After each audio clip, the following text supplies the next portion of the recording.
Hello friends. So I don't believe that you can separate healing or being human from the land. And I know a lot of people approach land healing and ley line work with pendulums and compasses. And sometimes there's a missing element to that. And that's the voice of the land.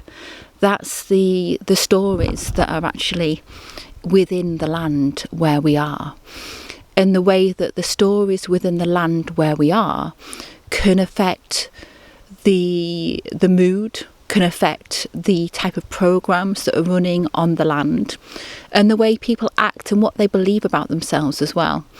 And, you know, tuning into your own healing and the land where you are is just so important. And I think it's really interesting that in these sacred isles in the United Kingdom, we've done a lot of conquering. You know, a lot of our spirituality comes from outside, and it isn't yet being embedded and grounded into the land, because when it is, what will happen is that the land will feel different, that the stories of the land will be told and felt and honoured and really borne witness to.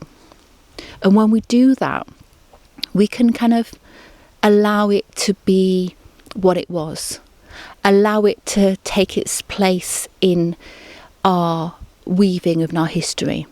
And then we can start to bring in new energies.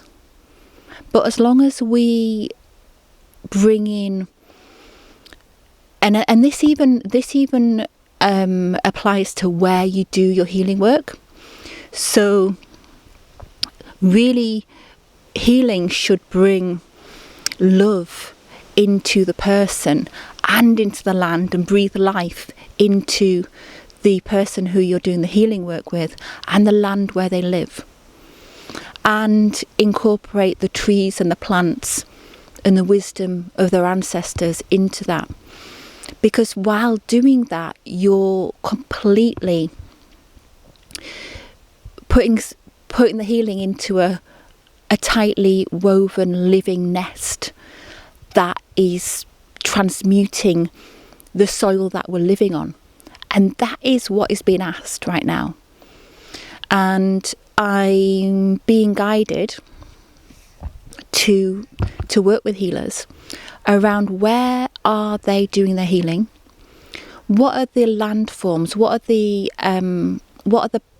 nodule points in Mother Earth that are really being activated through that healing, and how can you go into the healing environment before your client even enters into the room. What energies are flowing within your space, and how are you creating a fluid channel where love flows in and out, just like the heart, because that is what we need, and that is what the earth needs as well. And I started off talking about the land healing being all about kind of pendulums and compasses. Well, a lot of the land healing work I do is, yes, it's about hearing the story of the land and bearing witness to that and the people who've lived there. And also,